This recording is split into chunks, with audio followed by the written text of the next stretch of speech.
கோயம்புத்தூரில் இன்றைக்கி ஒரு இடத்த விசிட் பண்ணேன். என்ன அப்படின்னா, ஏதாவது மியூசியம் இருக்குமா அப்படின்னு பார்த்தோம். கடைசியாக நான் இருக்கிற இடத்துக்கு பக்கத்தில் ஒரு மியூசியம் இருந்துச்சு. என்ன மியூசியம் அப்படின்னு பார்த்தீங்கன்னா, சயின்ஸ் மியூசியம் இருக்குது. அதாவது regional science centre and science museum அப்படின்னு சொல்லி போட்டிருக்காங்க. சரி, எங்கே இருக்குதுன்னு பார்த்தோம்னா பார்த்தீங்கன்னா, கொடிஷியா ரோட்டில் மியூசியம் இருக்குது. முன்னாடியே தான் இருக்குது.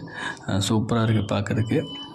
குழந்தைங்களோட போய் பார்க்குறதுக்கு நல்லாயிருக்கு. ஃபர்ஸ்ட் என்ன பார்த்தோம் அப்படின்னா, அந்த டெக்ஸ்டைல்ஸ், அதாவது நூல் எப்படி உருவாச்சு, எப்படி வந்து அந்த மிஷினரிஸ்லாம் கொண்டாந்தாங்க, தறினா என்ன இருக்குது, இப்போ எப்படி இருக்குது அப்படின்னு சொல்லிட்டு ஒரு இது பார்த்தோம். அடுத்து பார்த்திங்கன்னா, இந்த கோள்கள், டெலஸ்கோப்பு, இந்த நம்ம நட்சத்திரங்கள்லாம் இருக்கும்ல, அது சம்மந்தப்பட்டது அப்படின்னு சொல்லிட்டு பார்த்தோம்.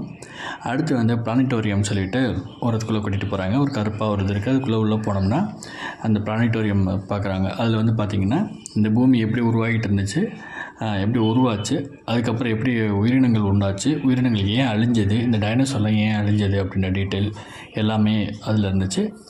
அடுத்து பார்த்தோம் அப்படின்னா, ஃபன் சயின்ஸ் அப்படின்னு சொல்லிட்டு நிறைய சயின்ஸ் விஷயங்கள் இருந்துச்சு.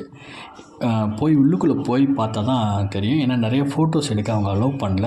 பட் இது நல்லா இருந்துச்சு. நல்ல எக்ஸ்பீரியன்ஸாகவும் இருந்துச்சு. அடுத்து ஒரு 3D ஷோ ஒன்று போட்டாங்க.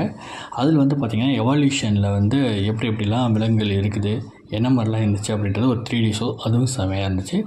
அதுக்கடுத்து வந்து மிஷின் வந்து ஒவ்வொரு மிஷினும் எப்படி ஒர்க் ஆகுது, நம்ம பிரேக் சிஸ்டம் எப்படி ஒர்க் ஆகுது, ஸோ ஒவ்வொன்றும் எப்படி ஒர்க் ஆகுது அப்படின்றதெல்லாம் போட்டிருந்தாங்க. ஒன்றும் இல்லை, ஜஸ்ட்டு நம்ம வெஸ்டர்ன் டாய்லெட்டில் அந்த ஃப்ளஷ் பண்ணோம்ல, அந்த இது போட்டிருந்தாங்க. பிரேக்கிங் சிஸ்டம்,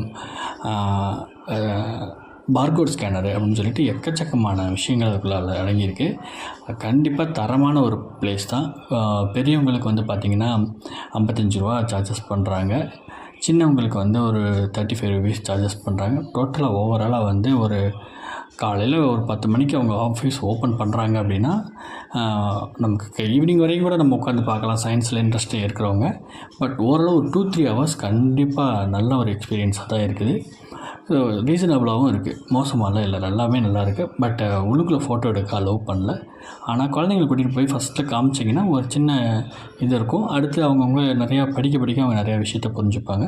நல்ல பிளேஸ், எல்லோரும் தயவு செய்து போய் பாருங்கள். நல்ல ஒரு இடம் கோயம்புத்தூரில் இருக்குது, பாருங்கள். தேங்க்யூ.